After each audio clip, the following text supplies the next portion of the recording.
Stanislas Bernard, vous êtes président fondateur de 21st Capital. Merci et bonjour. Bonjour.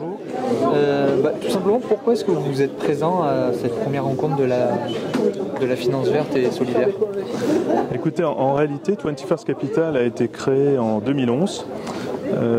Et le nom qu'on a choisi était lié au fait que les nouveaux défis du XXIe siècle allaient devenir essentiels et on avait voulu intégrer ces nouveaux défis dans notre allocation d'actifs et dans les solutions d'investissement et les produits que nous allions proposer à nos clients privés et institutionnels. Et d'ailleurs, on a été parmi les premiers sponsors de la chaire économie du climat qui s'est créée en même temps à Dauphine, pour justement réfléchir à tous ces impacts. Ça a donné lieu à plusieurs investissements de notre part, puisqu'on a effectivement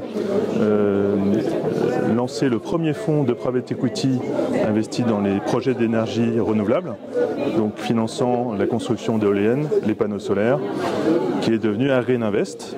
Et Green Invest gère aujourd'hui 2 milliards d'euros et permet d'économiser près de 2 millions de tonnes de CO2 par an. Donc c'est un sujet qui a toujours été prégnant chez 21st Capital. Et nous avons, suite à ces travaux de cette chaire, réalisé que l'immobilier était un aspect essentiel dans cette lutte pour préserver la planète. Pourquoi? Parce que le bâtiment consomme 40% d'énergie en France et produit 25% des gaz à effet de serre. Et donc on a décidé de lancer des fonds immobiliers à haute qualité environnementale dès 2014. Donc on a été pionnier quand la directive AIFM est sortie en France et nous a permis justement de lancer cette activité qui représente aujourd'hui 2 milliards d'euros sur les 3 milliards que nous gérons. Et pourquoi c'est important d'avoir des fonds spécifiques sur la finance verte? Alors, je vais vous donner un exemple. L'immobilier nous a fait réaliser qu'il fallait financer la rénovation énergétique des bâtiments. Pour financer ces travaux de rénovation énergétique et obtenir en fait ces certificats d'économie d'énergie qui sont revendus ensuite à EDF, à Total, même à Carrefour, qui distribue l'énergie, il faut trouver des financements, il faut lever des fonds. Et comme ce sont des actifs en germe, parce que vous êtes sûr d'avoir les certificats d'économie d'énergie que quand les travaux sont réalisés, les banques ne financent pas.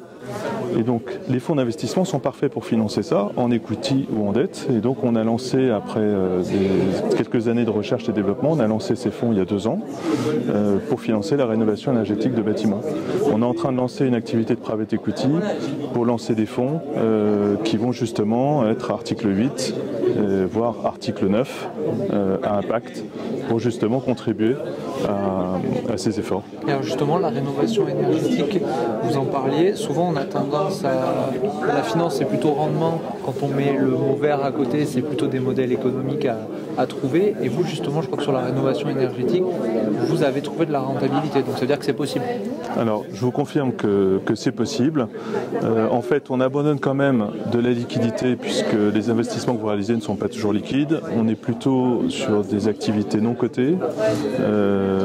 Donc c'est pas comme en bourse liquide et échangeable tous les jours, mais en revanche il y a de la rentabilité, puisqu'effectivement même si les performances passées ne sauraient garantir les performances futures, je vous confirme que sur nos fonds de rénovation énergétique on a pu réaliser des rentabilités supérieures à 10%,